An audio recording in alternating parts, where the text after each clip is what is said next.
It's a Monday mailbag. We're diving into the bargain bin to try to sign the player. Should the Celtics try trading for Joel Embiid? And I'm inviting NBA players to a wedding. It's all right now on the Locked On Celtics podcast. Be ever ready. Recognize the city of champs. Boston, baby, we do what you can't. Locked on number 18, Tatum and Brown, J-team. Step back, we gon' wet that and slay teams. Of course the Celtics, who else could it be? Screaming like KG with the Larry O.B. Karalis above average, assessing the team status. Best daily pod, no cap salary matching. Clutch like Bird the DJ, keep John on replay. Prime time, dapping up the truth on the sideline. Raining J's, how it started, raising banners, how we finished. Locked on Celtics pod, home of the winners. B. Hey there, welcome back to the Locked On Celtics podcast, right here in the Locked On Podcast Network, where it's your team every day, and I'm still here for you Monday through Friday.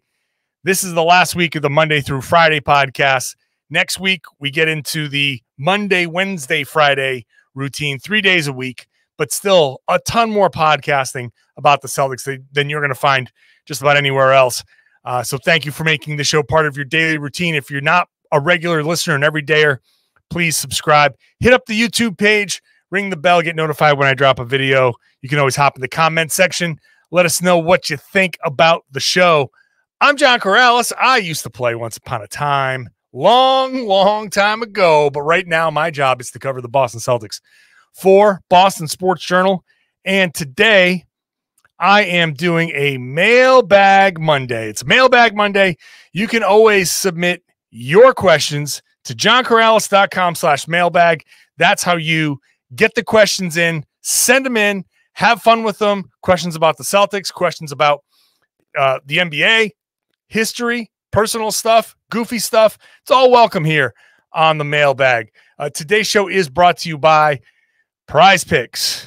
You can get a $100 100% instant deposit match up to $100 with the promo code Locked On at PrizePicks.com. If you're a first-time user, that's PrizePicks.com, promo code Locked On.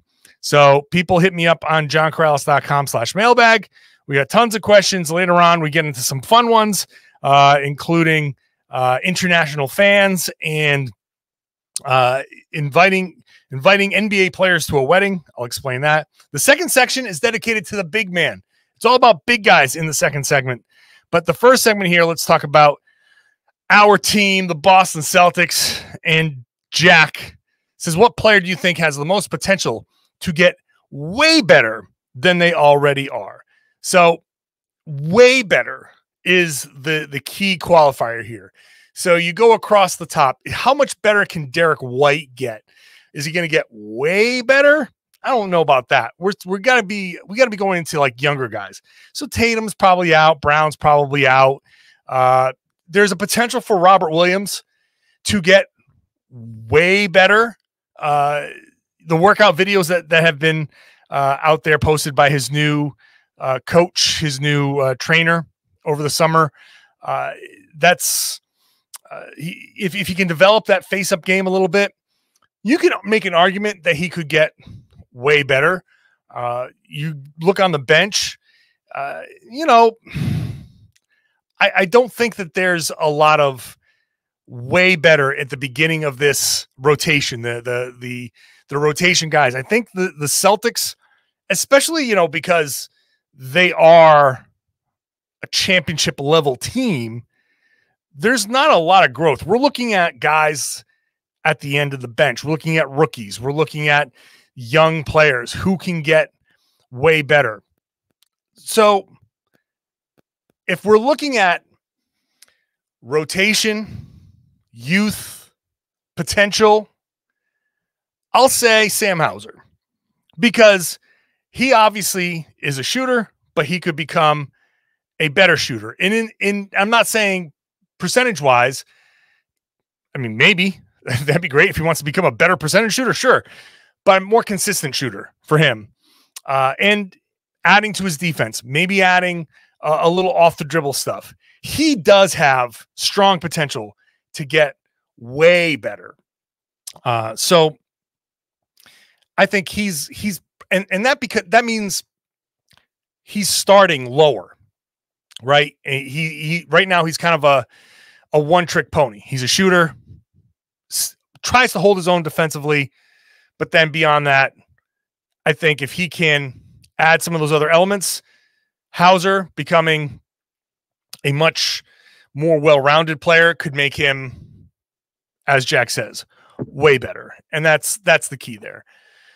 Owen says Jordan Walsh went 11 of 27 from three, shooting 40.7% in Summer League. Do you think this is Jordan Walsh showing three-point improvement or just catching fire? Now, he would be a guy that has the potential to be way better, but it's kind of a cop-out to pick the rookie because, of course, he should be getting a lot better as he progresses. Is his three-point shooting right now, we talked about it last week a little bit. I think it's a little bit of both. I think he definitely caught fire. Right now, Jordan Walsh is very much a confidence shooter, which means basically a streaky shooter. If it's falling, it feels good and he'll hit a bunch. If he misses a couple, then he can go on to a big slump until he gets one to fall, and then he gets that confidence back up. So is there improvement? Yes, because he's finding a way to get them to fall. And as Tom Westerholm and I talked about last week, I think the focus for him is the release and how it comes off his hand. The form looks pretty decent. He's not strong enough at his base yet to have the right balance necessarily all the time. I think as he gets more fatigued as the game goes on, if he had to play big minutes, obviously everybody gets a little bit. If you're fatigued, your jumper starts to suffer. I think he's going to be much more prone to it because he doesn't have that solid kind of base yet, but it's improved, but not where it needs to be. And so he's very prone to catching fire. The 40.7% in Summer League, I think it was sandwiched in between some bad shots. He had a very good opening night. He had some struggles in the middle, and then he finished strong. I thought that he showed some promise, but I think Jordan Walsh is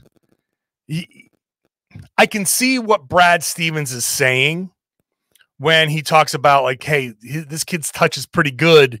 He just needs to figure it out a little bit. That I can see it.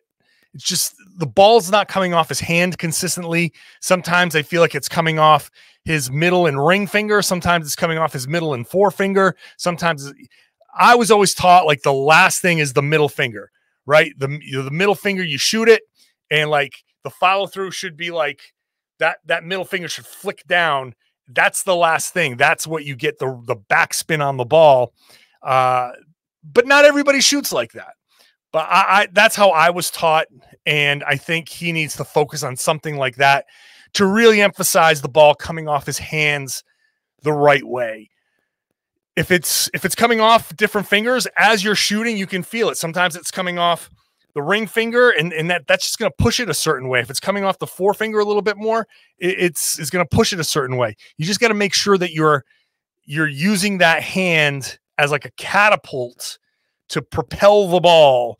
And the more the ball moves from side to side around the hand, the more variation you get in your shot, the worse shooter that you are.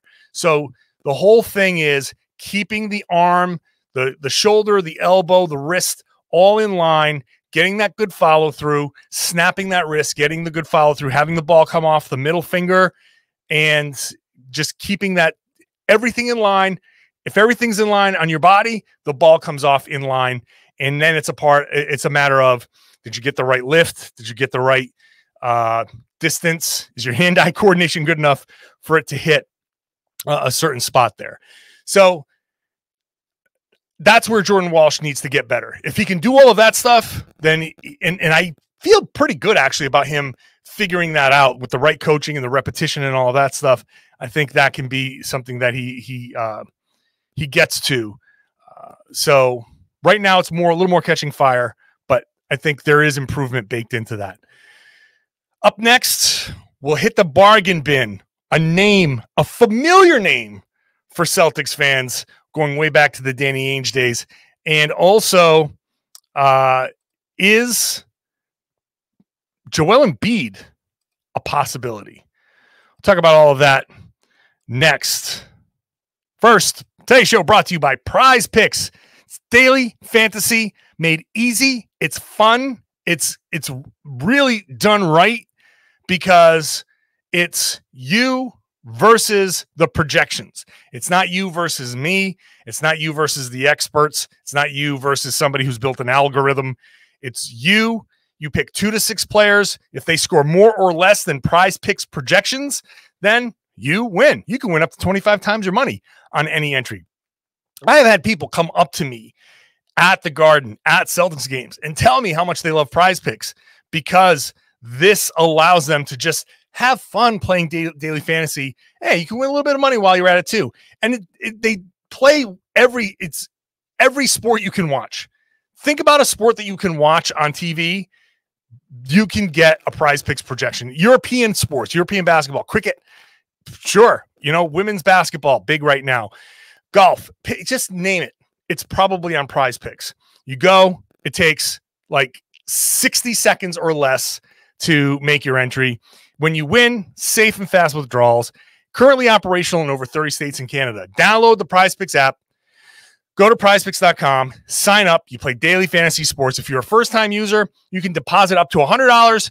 They will match up to $100, but you got to use the promo code Locked On. Whatever it is, up to $100, it's 100% instant deposit match with the promo code Locked On. So download that PrizePicks app, go to prizepicks.com, enter that promo code Locked On at sign up for an instant deposit match up to $100. Thank you for making Locked On Celtics your first listen every day. Keep these questions coming in. Like I said, Monday through Friday this week, next week, Monday, Wednesday, Friday, and that's going to be the plan for about the next 6 weeks or so. So next week, going 3 days a week, still doing Mailbag Mondays. So plenty of questions. Get them in at johnkaralis.com. Let's dip back into the questions here. David says, Justice Winslow? I think he gives them something they don't have now, more grit and toughness, leaning as opposed to Boston's skills and drills roster. Well, it's not, you're not wrong, David. It's that I just don't trust. First of all, he can't shoot. It's going to be tough for him to be part of this Celtics team when it's a shooting based team and he can't really shoot. Secondly, he can't stay healthy. He's had impacts. And when I talk about Danny Ainge's, going back to the Danny Ainge days, you got to remember Danny Ainge almost traded away everything to get Justice Winslow. He was so into Justice Winslow that he almost traded away the whole damn team, all the picks. He almost went way overboard. It was Justice Winslow represents Danny Ainge's scared straight mentality of before the Justice Winslow almost trade, Danny Ainge was actually Trader Danny. He traded everybody. He was making moves left and right. After the Justice Winslow near trade, Danny went into, I've got to make sure I win every trade. And since then, that's the flashpoint. Since then, he has been he would rather not make a deal than make an even deal. Brad Stevens will make an even deal. Danny Ainge will not. He wants to win the deal outright, and that's it. And that all started with the Justice Winslow pursuit. Since then, he's just become unreliable. He's too hurt. He's just, I keep saying, if he wants to sign for the minimum, then sure, you can try it, but I just don't see the fit with Winslow. Even though, yeah, sure, toughness and defense, that's great. But if Ime Udoka was the coach, maybe you'd have something there. With Joe Mazzulla as the coach, I don't think so. Dylan says, with Joel Embiid's quote about wanting to win a championship and all the picks the Celtics are stacking up, it seems possible that the Celtics could make a move for Joel. My question is, Do you think that it's possible for that to happen? Would two organizations that have such a historic rivalry make such a blockbuster trade? So the answer, generally speaking, is if both sides feel satisfied that their goals have been met, then yeah, any two teams can come together and make a deal. Now, for Philly, at that point, I would assume that they would have to be completely rebuilding. And so if Boston had picks and picks from other teams that Philly could get that are probably going to be better than Boston's picks, because Boston's picks are going to be generally bad if Joel Embiid's and depending on what you give up, it's Joel Embiid and Jayson Tatum and whoever the remaining packages are, players are. It would be tough, I think, for Boston's picks to make Philadelphia happy. At the same time, if Boston is giving up, say, Jaylen Brown or Kristaps Porzingis in that deal, can you imagine pairing Embiid and Porzingis together? Holy crap. But I would say that Philly's probably not going to be completely rebuilding. If they're trading with Boston, you're probably taking on Jaylen Brown, unless they took Jaylen Brown to flip him. I don't know that a Philly-Boston trade would actually accomplish the goals for both teams. So for that reason, I'm going to say they probably couldn't. If you get three teams involved, then maybe. But it 100% depends on what Philly is trying to accomplish.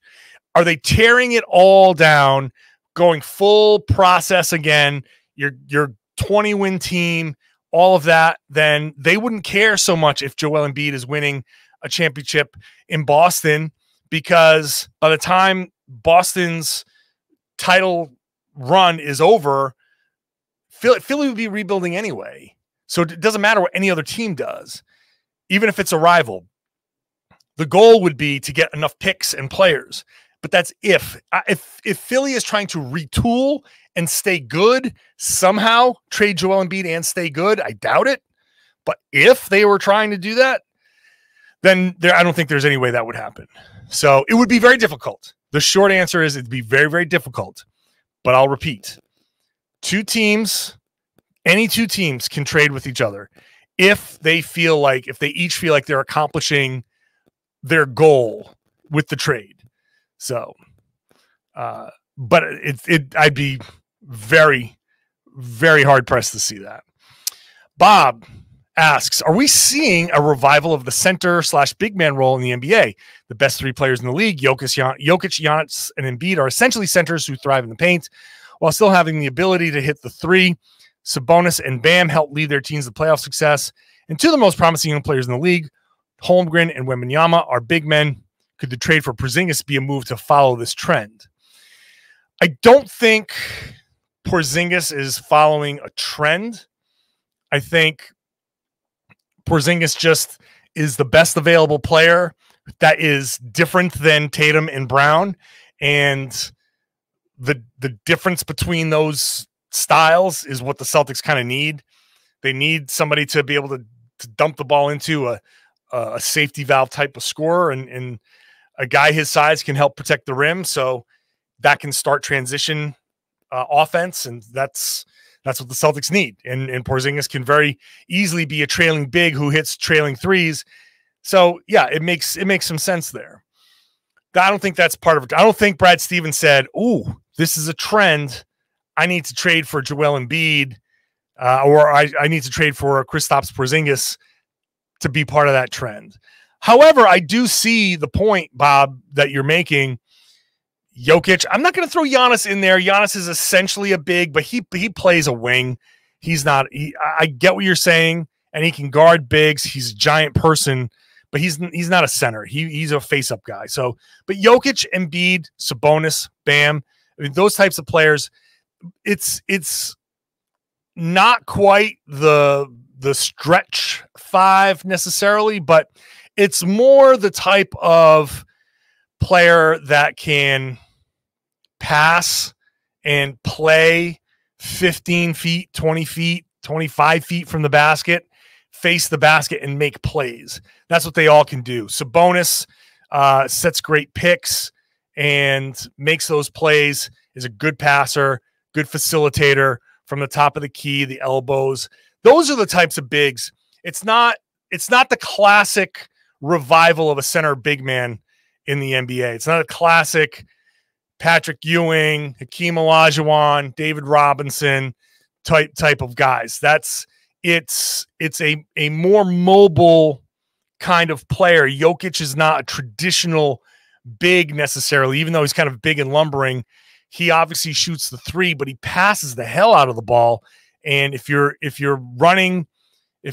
cutting behind the defense and Jokic is at the top, he'll find you anywhere on the floor.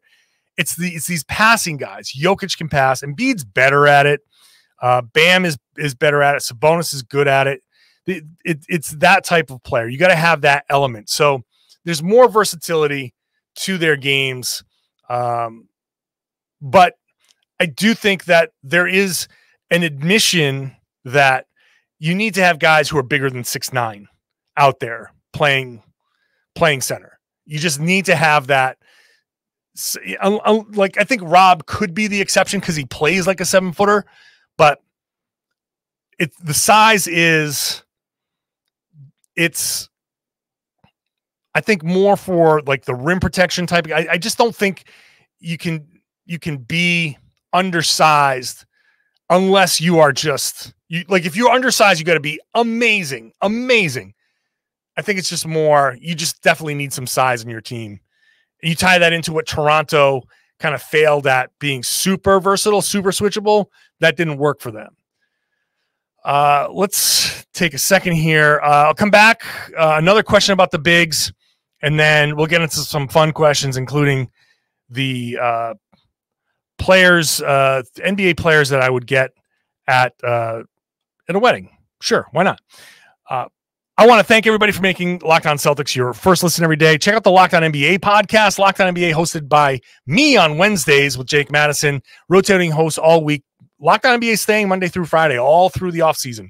So we're going to have some fun conversations there all offseason long. That's not going down to 3 days a week. Locked On NBA staying 5 days a week. So check us out there.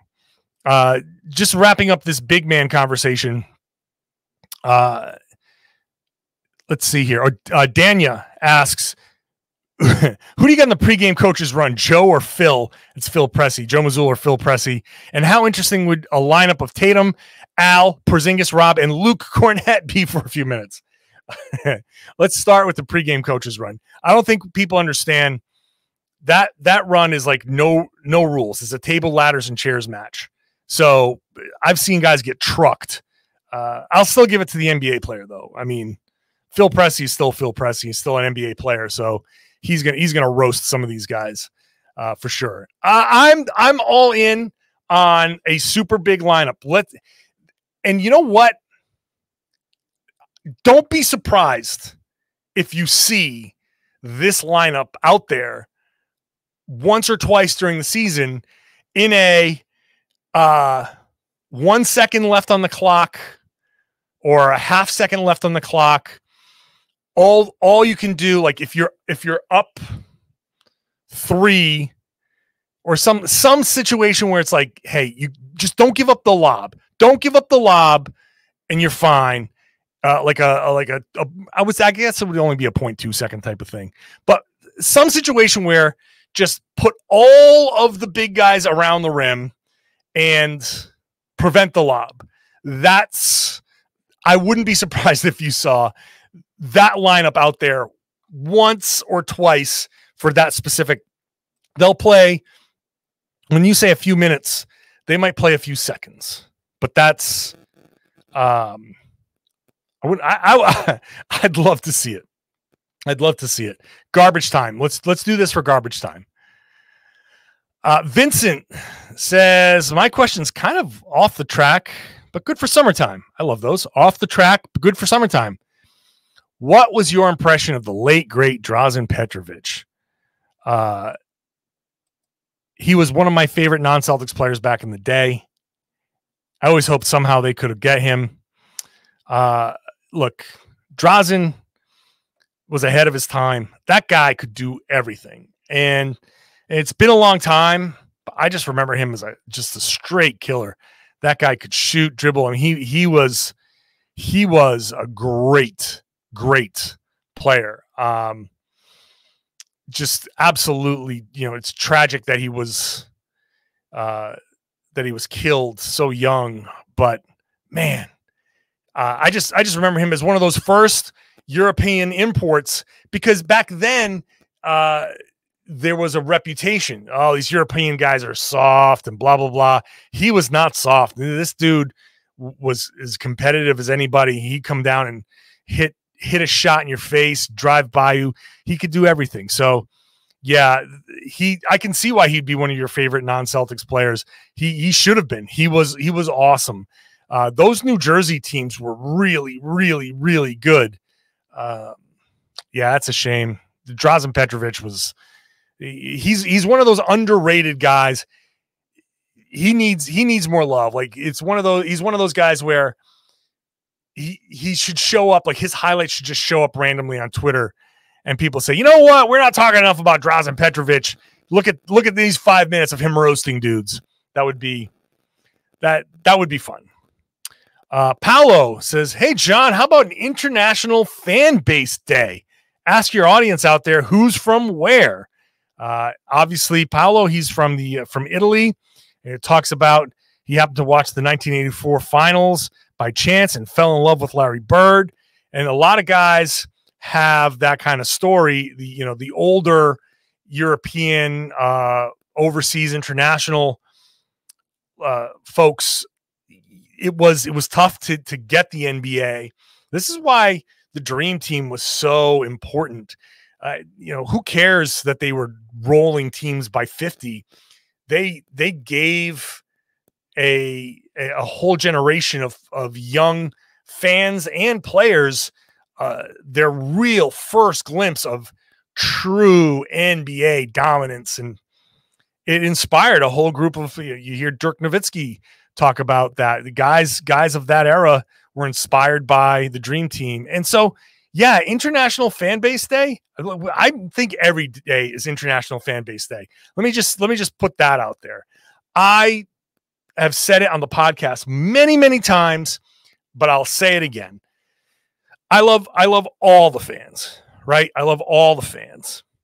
But you international fans have to really take this a step beyond what fans around here have to do, because what's the word? If you're in the United States, in the continental United States anyway, okay, so the game's on at 4:30, on the West Coast, and that's a little bit tough, but it's not so bad. You can find a way. Maybe you just record it and you watch it a little bit later, but you can be done with the game by 7 o'clock. By the time you get home, you fast forward through commercials and stuff, and you're good. You're golden. The international fans are waking up at 3, 4, 5 in the morning. What the craziness of what you have to do to watch a game and be invested is beyond. It just is above and beyond. So I would love it if international fans hopped in the comments on the YouTube page and just let me know. Let me know where you're from. Let me know, like, shout out your country. Let me know, because I think it's amazing that you all are so dedicated that you're willing to lose sleep and watch in weird hours at weird times in weird ways, wherever you get your streams, however you get your streams.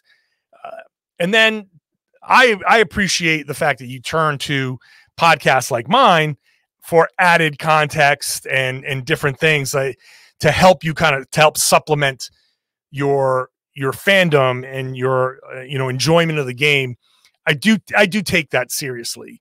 I know that I'm kind of recapping things for some people, but kind of filling in things for a lot of people. So I have nothing but the utmost respect for all of the international fans. I know there are a lot of international fans for this podcast. Lots of folks in Europe, tons of folks in Australia. I love my Australian listeners. You guys are awesome.